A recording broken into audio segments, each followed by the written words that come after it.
For the latest in strategic affairs, subscribe to our YouTube channel. Click the bell icon for updates. Hello and welcome to the Gist on Strat News Global.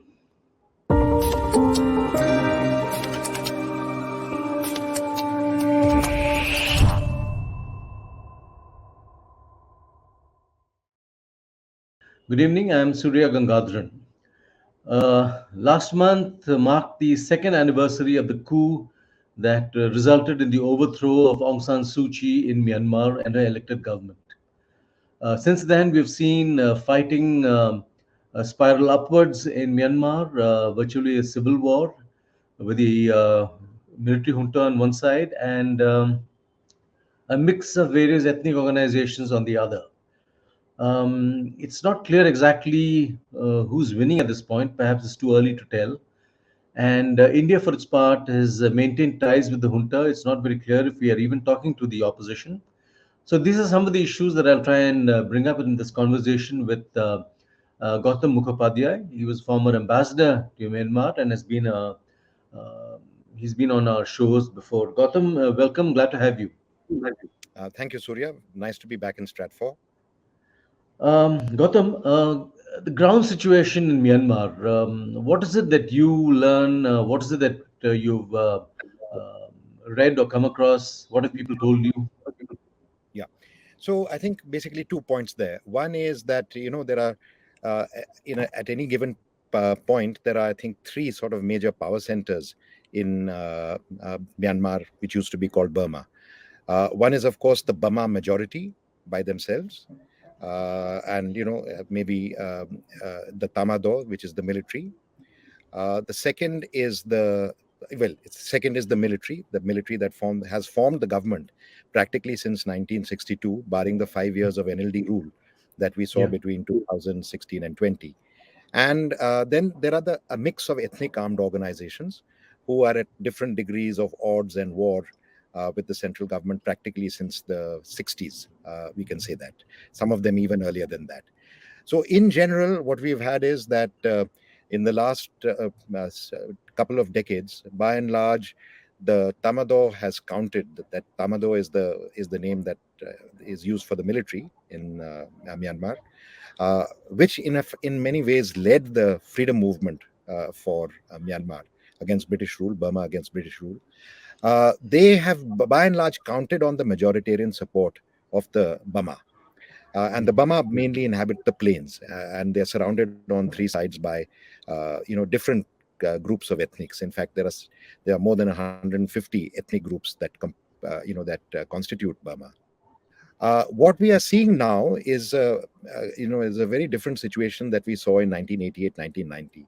In 1988, 1990, you had a pro-democracy movement like you have now. You had a student-led movement. Here, the students are also part of a much larger movement. Over 2 years between 1988 and 1990, the army, through the use of force, was able to establish some kind of order. And over a period of time, it was more or less a pacification of the resistance, in which they counted through various things like, the Burma also Buddhist or Burma Buddhist nationalist kind of agenda.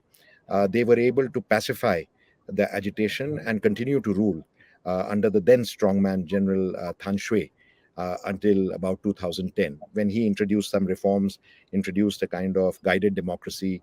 He called it the 7-stage roadmap for democracy. This time what we are seeing is a kind of nationwide resistance, rebellion. Actually, they call it a revolution against the Tamado, in which literally every section of the Myanmar population is against the ruling regime, which is the ruling military government. What they have constituted, the military government called the State Administration Committee, after the February 1, 2021 coup. There are some elements that are staying out of the fight, not necessarily joining the Tamado or the government, but watching and waiting, and perhaps they will decide their course of action over a period of time. And there are some militia that have been sponsored and by the military, who are also fighting along with the military as part of a kind of machine to terrorize the population. But generally, what we are seeing is a nationwide resistance that includes the Burma majority as well as the ethnic so-called minorities against the ruling regime, military regime. So it's civil war, isn't it? Yes, I would say it's actually more than a civil war, because this is actually, you can call it a freedom movement.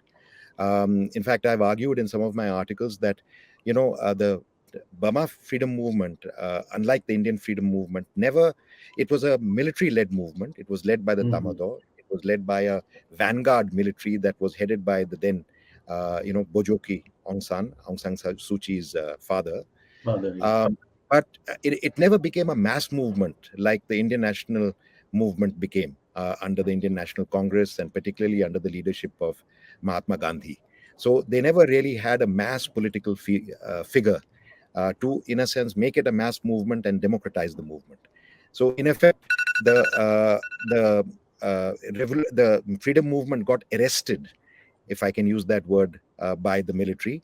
And for 10 years, from 1948 till 1962, you had a democracy under Prime Minister Mhm. UNU. But as the ethnic, as the majoritarian trends sort of gained ground, Prime Minister UNU also made various concessions to the Buddhist majority. Brought in Buddhism as a state religion, and kind of Buddhist symbolism, which Mhm. alienated some of the minorities more, and they rose up in rebellion against the government. At this point, the military felt that they, as custodians and guardians of the national movement, and also the unity and integrity of the country, took over in 1962 under General Navin, who was in fact one associate and colleague of General Aung San. And since then you've had military rule almost continuously since then. So I would say, in many ways, what we are seeing today is a delayed uh, uh, and arrested freedom movement, which is now breaking out into the open, where people are actually claiming their rights, not just to democracy. Democracy, we can call it as a political movement, but here they are claiming and asserting their civil rights as individuals, and what they are really fighting for is a federal democracy, because Mhm. in this period also, under the military regime, the governments became more and more very highly centralized, and particularly in a country that is as disparate and as fissiparous, one could say, as Myanmar. The feeling was that what suited Myanmar was much more a federal democracy based on the principle of equality. Many of the ethnics felt that in this polity, they were not really treated as equal citizens. Mhm. One big change that has happened is that a lot of the Burma majority is now beginning to uh, understand and empathize and experience what the ethnic minorities suffered under the military all these decades. And in many ways, they are now comrades in arms against that military. They feel that they are victims of the same force, and they are rising up together in, as I said, a kind of revolution in the making. The ethnic groups, are they in alliance with each other? What is the degree of coordination and cooperation among them? Yeah. So this is a very interesting question, Surya, and I think it will take a minute to explain. The ethnic groups have been fighting the Myanmar military for the last 60 years, let's say, if we 60 take from years, yeah. 1962. But they have really never formed a united front. And I think that continues to be the situation now. The big difference is that today you have fighters who represent what they call the People's Defense Forces, local defense forces, and these are to be found both in the Burma majority areas, particularly the heartland, heartland of Zagaing and Magwe, which are actually close adjacent to the Indian border. So you have what are called the PDFs there. They are local defense forces. They are provincial. They are sometimes based on townships, sometimes a little more than that. And of course, you have the ethnic armed organizations which are on the other side. So in many cases, some of the ethnic armed organizations are the people who are providing the patronage and the training to a lot of the PDFs, because the PDFs have not had fighting experience the way the ethnic armed Mhm. organizations have had. So there is Many of the ethnic armed organizations and the PDFs are actually joining hands, but there are some ethnic armed organizations that are keeping out of the fight for the time being. These are mainly in the northeast, towards as you go towards China, not necessarily only on the China border, but as you go towards China. But many of these organizations, ethnic armed organizations, people defense forces, the civil disobedience movement, the general strike committees, the civil society organizations, they are all grouped together under the NUG in a framework called the National Union Consultative Committee. And that is the brains trust behind the national unity government that brings these various disparate resistance and fighting and revolutionary forces together. Incidentally, this is a resistance without any labels. You can't call it left, right, communist, majoritarian, minority, sectarian, linguistic, any of them. It's a generalized kind of movement against the military. And they bring them together. And in fact, they have drawn up what is called a charter for a federal democratic union, which the NUG as well as all the constituents have subscribed to. The understanding is not perfect. There are points of friction. In fact, it's a very much a work in progress. There are many weaknesses in terms of coordination and unity. For one, I told you that they have a ministry. The NUG has a foreign ministry, has a defense ministry. They even have a military command. But not all the PDFs are part of the military command. The hierarchy and the chain of command is not necessarily as tightly integrated as they are in contemporary militaries. But we can expect that if this resistance does continue, and my bet is that it will continue, then they will gradually start tightening their organization. It might also be that there could be, frictions within them. So it's a very untidy situation as of now. But the general direction is that the resistance forces are gaining ground. The military is fighting, we can't say as yet a losing battle. Most probably, it is better described as a stalemate. But definitely, they have lost ground from the beginning. Where is the money for these groups coming from? And okay, you're referred to training and leadership, but money, you need money to run these things, to buy Right. arms. Right. So by and large, this resistance has been fighting on its own. There is no known international support. Politically, they haven't got the support of any major country that you can say is behind it or supplying arms. By and large, they are sustaining themselves from their own resources and from the diaspora. You probably know that many of the ethnic armed organizations, they have been practically governing themselves for a long time. So they raise their Yeah. own taxes. Some of them are also involved in businesses that may be in the gray area. So they raise revenues out of that. Uh, it's basically a mix of funding, but by and large, there are no known major sources of funding from outside other than what they are collecting from the diaspora. And from my understanding, the diaspora is supporting them quite strongly. The Burmese diaspora is supporting them quite strongly. Gautam, what is China doing? Who are they backing? Yeah. So, China has been a little off balance in Myanmar for a long time. They have every time Burma has been isolated, Myanmar has been isolated, like it was during the period of military dictatorship, then it was Yeah. during the period of ostracism because of the Rohingya episode, and now because of the coup. The Myanmar army doesn't have many countries to fall back upon. Typically, China is one of the strongest countries that backs them, particularly provides them the diplomatic support and also the economic support, diplomatic support in the United Nations Security Council and the UN itself, and also the economic support in terms of trade and just an access to their markets and earnings, their goods and so on. So China, by and large, has been playing a cautious role. Like most other countries, they have probably bet on military force prevailing over a people's movement, and they have kept a kind of discreet backing of the military. In fact, the perception in Myanmar amongst the revolutionary forces, amongst the resistance forces, is that China is fully backing. In fact, China has earned a very bad reputation and name for itself as the principal backers of the Myanmar army. Though in this particular case, the military backing has come much more from Russia than from China. But China has influence in a motley group of ethnic armed organizations, some of ethnic Chinese origin, like the Wa, the Mongla, and the Kokang, who straddle the border with Yunnan, and even with many of the Shan groups.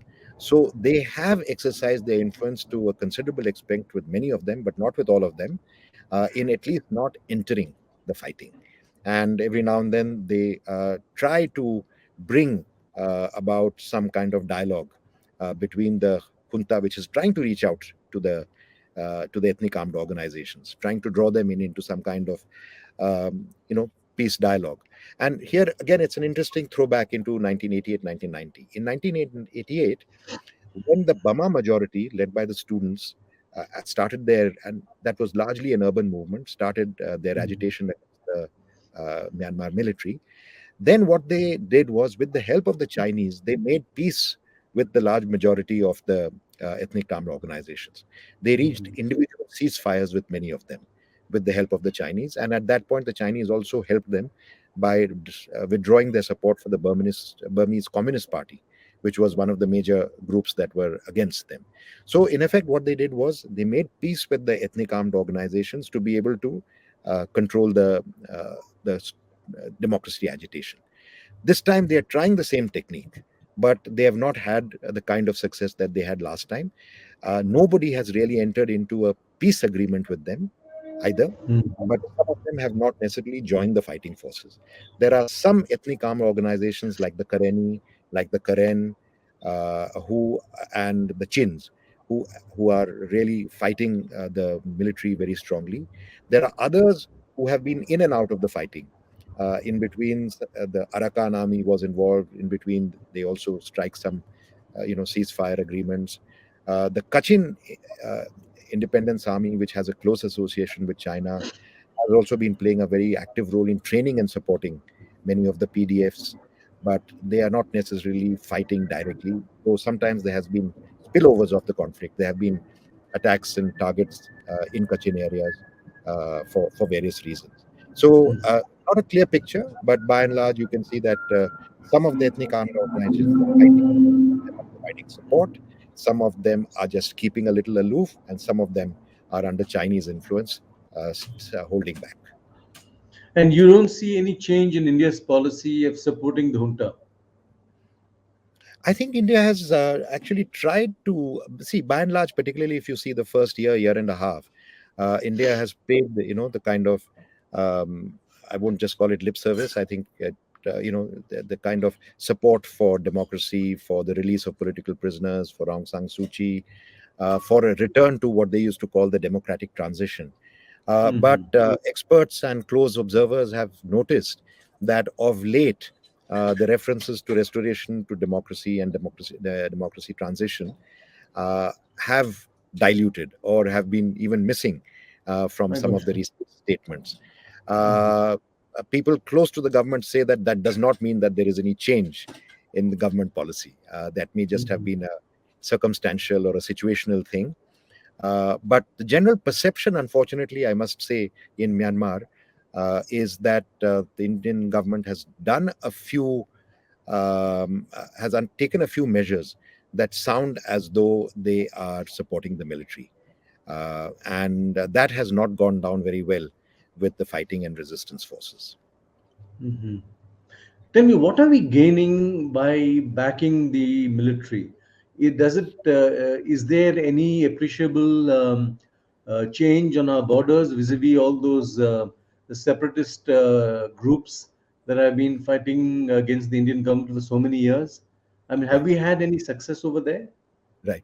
So, Surya, again, that is a very interesting question. If you've been reading any of my articles, I've been making the point that not only in the government, I think we're talking about much larger, the intelligence community, even the strategic community in general, the commentariat, and perhaps even beyond that to the intelligentsia, that there's a tendency to think that it's better to be on the side of people who actually wield the instruments of power, in this case, the military, in order to meet your interests. And, they are also running the government. That's the first point. And the second point, that they are actually taking care of our interests. Now, I've argued that neither of this is necessarily true in this case. I think the first thing that we have to do is to make a judgment. Where is this going? If, and I think we are living in a cloud and in a kind of a little overhang, you can call it, of 1988, 1990, where we backed the pro-democracy movement, Yeah. but the military prevailed. And so we tend to think that this is going to be the situation this time around as well. My reading is that this time the military was not going, it may not lose, it may not be, deposed, it may not be defeated, but it will not be able to restore the kind of control that it was able to do in 1990. So I think it's a different situation in which we need to prepare for various kinds of outcomes and Mhm. circumstances. So I certainly do feel that India has a lot of reasons to be, and by and large, we have not been missionaries for democracy. We have dealt with whoever has been in power, starting Yeah. from Pakistan, if it comes to that. And so there are many reasons why India does have some stakes in whoever is in power. Uh, you know, if it was a democratic government, I think we would be happier. But if it's a Yeah. military government, we have to deal with them. And one of them is, of course, the Indian insurgent groups, around which you asked a question. I'll come back to that. Another is the China factor. We don't want China to get a greater grip on Myanmar, and Myanmar to lean more and more towards China, as happens every time the Burmese military is isolated, or the Burmese government, even under Aung San Suu Kyi, was isolated over the Rohingya issue. But beyond that, we have our development projects, which have a strategic dimension that we are trying to. They are part of our Act East, and now we would like to think they're also part of our Indo-Pacific policies through the terrestrial side. There is a very large, nearly 2 million population of people of Indian origin. And of course, Burma is a country that has been historically anchored to the wider Indic Yeah. civilization, which Mhm. includes its polity, its religion, its culture in many ways, even though over a period of time, the Myanmar culture is completely on its own right now. But at least the foundations were in many ways Indic. So there are many good reasons for India to want to keep on the right side of Myanmar, not just the government, but also the people. But today we are running against having to make a choice between a military regime which is highly unpopular among all sections of the people, and a people and the people. And I think at some stage we need to take a judgment call. Which way is this fight going?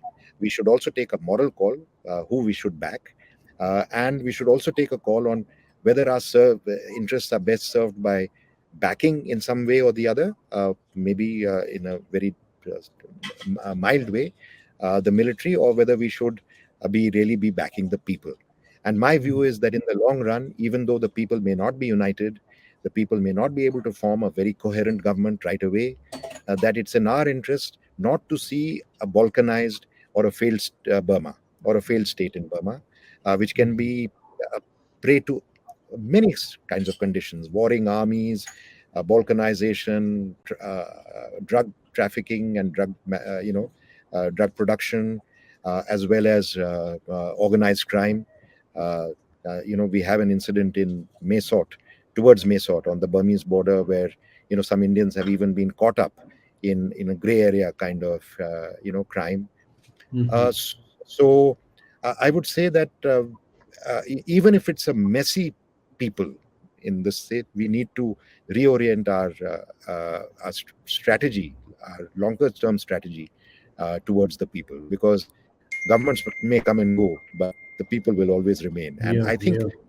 the Burmese people at this time are determined to fight in just the same way as the Vietnamese fought the Americans. Hmm. And this alignment with ASEAN, making ASEAN the centerpiece of our Myanmar effort, when it hasn't achieved very much there, it's about time we gave that up. Right. No, I see, giving up is not necessarily, doesn't have to be either or.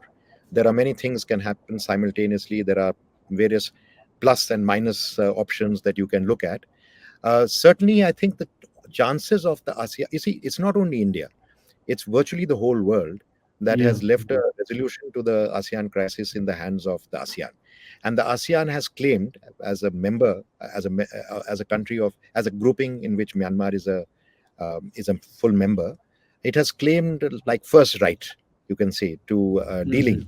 with the Myanmar issue. But 2 years have passed, and the 5 point consensus that they agreed to in Yeah. April 2021 has really not moved very far. There Yeah. are countries within the ASEAN who feel that we need to do more, that they need to do more. And there are countries who feel that we need to still persist with the 5 point ASEAN consensus. My personal feeling is that we should continue with the ASEAN consensus because ASEAN centrality is also an important principle with us. And I think ASEAN's role in this is also important because it prevents, great power conflict. Because this could become another front line Yeah. in the Mhm. kind of triangular, you can call it, or tripartite kind of tussle for global influence and power between China, Russia, and the United States. So, to that extent, ASEAN plays a kind of cushioning role in this. But ASEAN by itself is uh, is hamstrung, I would say, by its kind of a policy of consensus and by divisions Yeah. within the ASEAN. Number one. Number two, it excludes a number of other countries which are not in the grouping, but which are neighbors and are of Myanmar and are affected by the conflict. And two of them are India and Burma. The third is, of course, China. But China. China plays an active role through its ties, ethnic ties, as well as through its ties with the military anyway. So, for Yeah. example, I have been sometime advocating an ASEAN Plus mechanism, which brings in the neighbors. That includes China, India, Bangladesh. Bangladesh is a big stakeholder in this. After all, Yeah. it's about 1 million Rohingya, and they're also sharing a border, and maybe one or two other countries that could play, that have an influence with both the people as well as with the military, like Japan. But there are other people who advocate an ASEAN minus solution. Mm. Get proactive members from the ASEAN group and proactive members from outside and do it. Many of the Myanmar groupings, the fighting groupings, the resistance forces, also want to have other supportive forces like the United States with them. So, Mhm. I think a final formula, it's best that it's left in the ASEAN hands so that ASEAN centrality is not discredited or diluted or, affected. But they themselves can take initiatives that are more inclusive and more likely to lead to forward movement in this. Mhm. Because right now, what we have is there is very little common ground between the revolutionary forces and the military. And it seems to be very, very difficult to bring them together, which is really the core of the ASEAN 5 point solution, which is to bring about a kind of dialogue between the two sides. That seems very, very difficult at the moment, Mm. So, particularly last with all. question. Yeah. Last question, Gautam. You briefly alluded to it, the role of the US and the West. Hmm. Are there signs that, despite Ukraine, they are now taking an interest in what's going on here? Yes, lately there has been some signs of that. By and large, the West as a whole, led by the United States, has kept off a very active role in support of one side or the other. They have made strong statements against the coup and against the Yeah. military regime. They have also imposed, by and large, unlike last time, targeted sanctions against many of the officials of the military regime. But very lately, I think it was maybe in December and January, that they passed something that, in abbreviation, reads as the Burma Act. This is part of a much larger, appropriation bill, which provides for non-lethal and humanitarian assistance to some of the pro-democracy forces. So we are seeing some signs that there is some, that there could be a more active uh, role for, more active involvement by the United States. The UN Security Council, actually, for the first time in its history, in December, passed a resolution on Myanmar against the military regime and calling on Yeah. dialogue Mm. and so on. And that one, both Russia and China and India, as it turned out, abstained from that. Mm. So at least there was that much consensus that the main players could agree on something.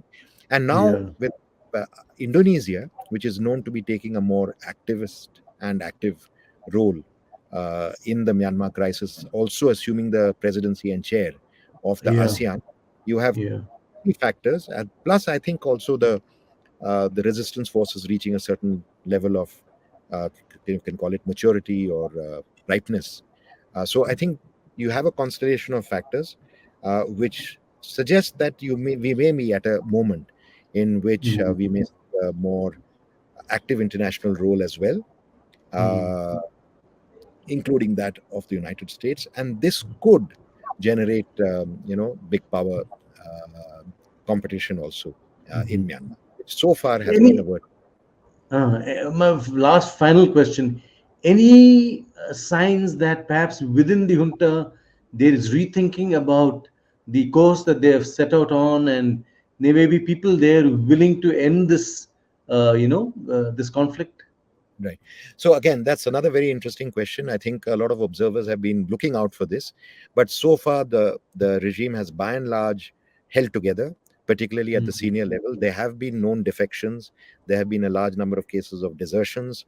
There have been some cases of surrenders, both to the Myanmar military as well as to the other side. And there have been cases of individual defectors who've even joined the resistance forces in providing, arms training and so on.